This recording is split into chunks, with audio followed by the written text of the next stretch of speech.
In this lesson, we'll talk about painting textures in Mudbox. Now, some of this information we've already kind of gone over, and some of it will seem very similar because the painting tools are similar to the sculpting tools in many respects. Especially if we come over here in the properties, you're going to find some very similar things here. And so we've already gone ahead and created a paint layer for this. We've got that layer here. We've gone ahead and filled it with white. Okay, I actually want to make a sort of give this a darker color, so we're going to come over here to our color swatch and choose a color. There are a number of options for us to be able to pick colors. In the color wheel, you can see we've got a ring, spectrum. We can choose colors from a particular image. We can go into blend. So there are a number of ways that we can come in here and start to pick our colors. We can also come down and pick them numerically based on the RGB values or the HSV values, and then we also have color palettes that we can work from. So I'm going to get kind of a desaturated blue-gray as to kind of fill this in, because I don't really want a lot of white going on in here. So maybe we want to add some darkness to this guy. So we can say done on that. We can also sample colors. If we hit I, you can see our eyedropper comes up. We can also choose the eyedropper here to sample colors. Okay.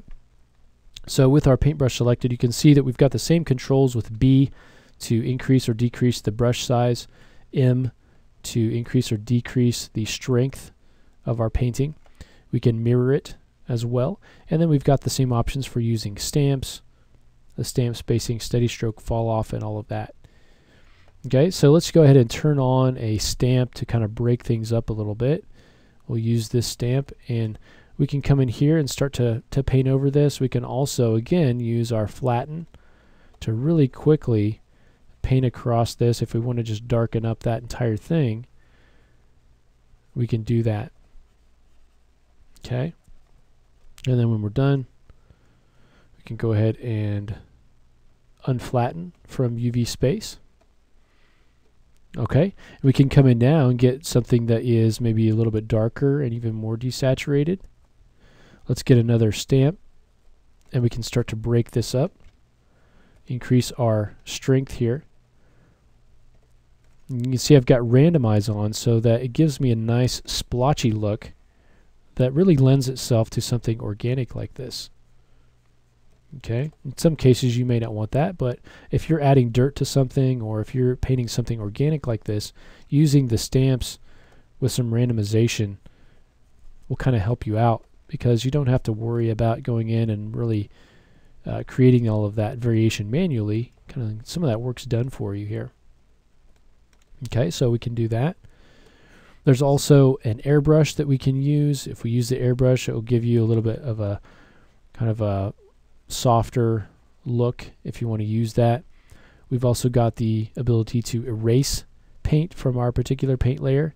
You can see if I erase that paint, it goes all the way back down to the color of the actual material. So it's taking all of that data out of our paint layer. So in this case, I don't want to do that.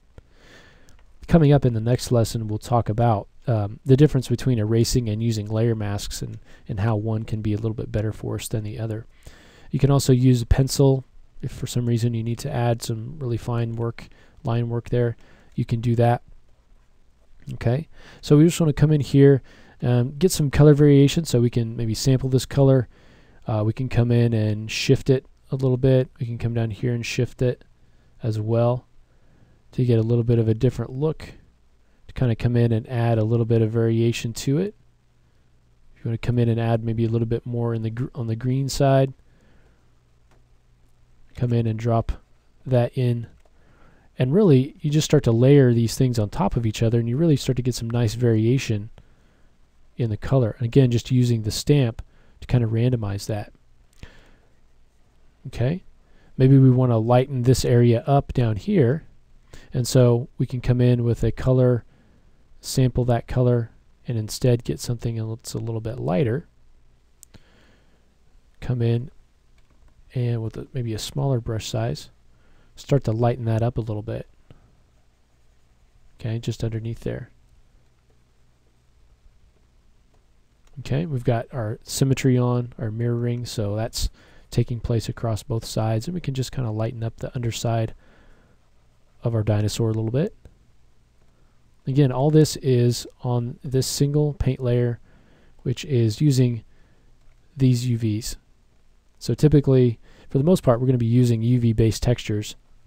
We can also, in Mudbox, use PTEX, which will allow us to paint without having to have UVs. We'll look at that in an upcoming lesson here. I just want to kind of drop this in and kind of lighten that up a little bit. We can also think about other areas of the model. We don't just have the skin. We actually have things like the eyes, where we can come in, take the stamp off.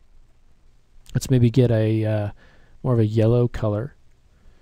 Dial our brush size down and start to come in and paint the eyes. Okay, we can come in here, and if we want to clone through this, we can kind of clone that back up to the side so we don't have that yellow coming through. Give us a little bit of variation there. Okay, we can also use stencils to paint, and let's go ahead and go over to the Mudbox community and let's check this out. So what I want to do is go back here, and let's just go into the library, go into stencils, and I'm just going to do a search here. So I'm going to search for rhino because I know I've got some similar looking skin. And so let's go ahead and get maybe this stencil, and so we'll go ahead and click on that, download it as a stencil. That's going to be loaded up for us in our 3D view. And so instead of painting through this, if I were to go in and actually just use this with the paintbrush, so come in here and with the paintbrush, and I've got yellow selected.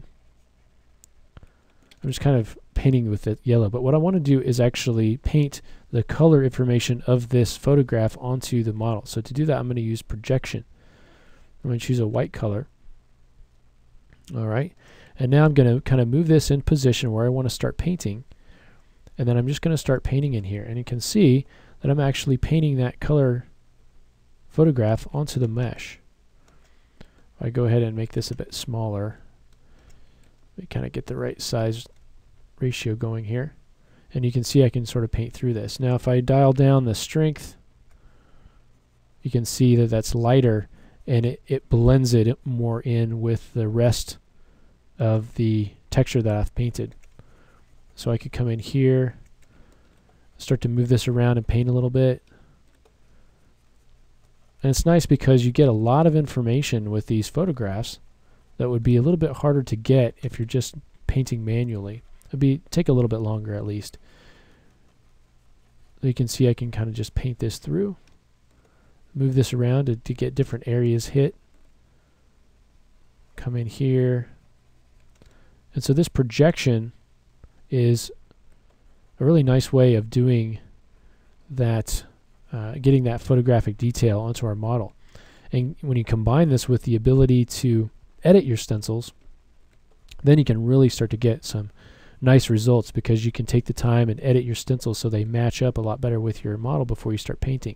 Think about painting a human face, and you're able to take the photograph and warp it to match the face that you've got, so you can now take that highly detailed face picture that you have and just paint it right onto your 3D model, and it'll bake that down as a texture using the UVs that you've got. So you have the ability to really add a lot of speed to your workflow and get some really nice results by using these stencils.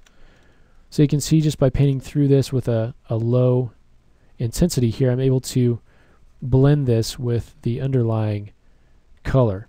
Now if I wanted to come in and just paint this totally through, I could increase that strength and come in and just paint it through.